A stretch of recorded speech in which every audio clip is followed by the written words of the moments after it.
Hi, I'm Jon from Surf FX. I'm with Bert from Sunova, and we're having a look at the brand new board from those guys, the Flow. Welcome back to Australia, Bert. Cool, thanks, John. Now, this board's something we've been asking for a little while. It's a little bit wider tailed shape than like the Acids. Yeah, what we decided with this board was it's our middle of the range all-round performance board.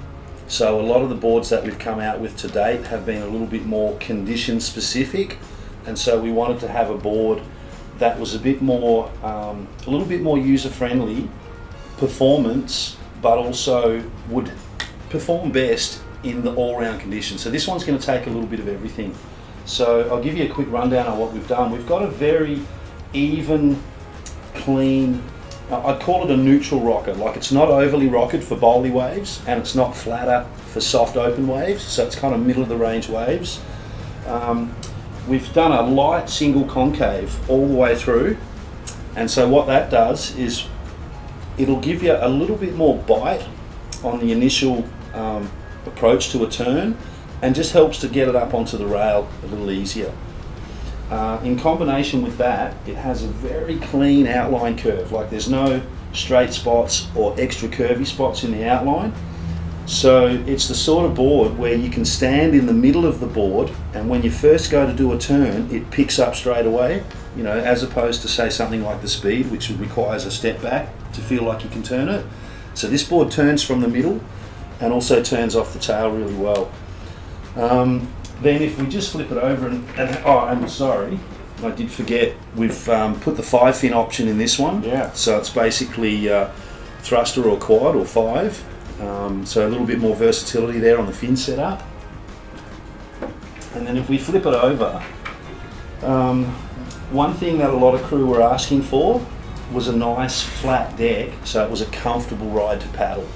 So what we've done in this one is we've kept the deck nice and flat and carried the meat to the rails, but I was really worried we were going to end up with a big fat rail. Yeah, I can't stand that. So what I've done is I've sort of compared this rail to some of our other models that have that typical low rail, which everyone says performs really well.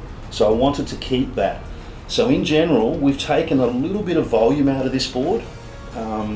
So in comparison, it's slightly less on volume to give us that nice flat deck and to still give us a low, comfortable rail that can penetrate the water. Now the flat carries right the way forward, so when you're paddling and when you're just clawing into a wave and you sort of inch forward, you're going to step onto a nice flat part.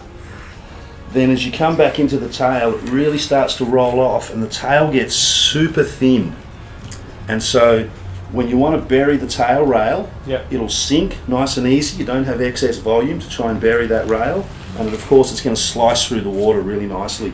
So it's, you know, if I was to sort of generalize the customer for this one, you're going to sacrifice a little bit of stability and a little bit of paddle power for good performance. Yeah. No, this is the board that I've been hanging for Right. for quite a while, so we're talking to you guys about getting something like this together, and it's looking pretty good. And available in that XXX tech, so it's nearly the weight of a full carbon board, but more the price of a wood board, which is awesome for us. And the lift handle, just picking it straight up off the ground is nice and easy with those. And you still have the windsurfing mast track in there. The mast track comes in all boards, 8 feet and over. Yeah. So they can be sailed. We have the Gore-Tex vent, which means it's a self-breathing vent system with a Gore-Tex membrane, so you never have to worry about touching it. It'll release when it's hot, it'll draw when it's cold, doesn't let water in. So it's a really good solid system, that one. Yeah, it's a really nice range of sizes in this board. They go right up to the bigger stuff for big guys. 7.5 up to 9.8, pretty much well in 3-inch increments. So the smaller sizes range from 7-litre increments.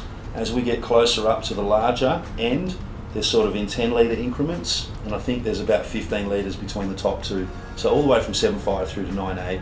That's good. Yeah, that's good. Because we got a lot of bigger guys and older guys who want a performance board but can't go super small. Yeah. even myself at 90 kilos, I can't go too small. I just sink them. So Yeah. it's nice to have somebody who can still paddle. So Yeah, for sure. Well, I'm over 100, and I would probably ride the 9.2 version of this model. And then we've still got a 9.6 and a 9.8 for really big guys that can perform. Cool. Yeah. Well, thanks, Bert. Cool. No worries.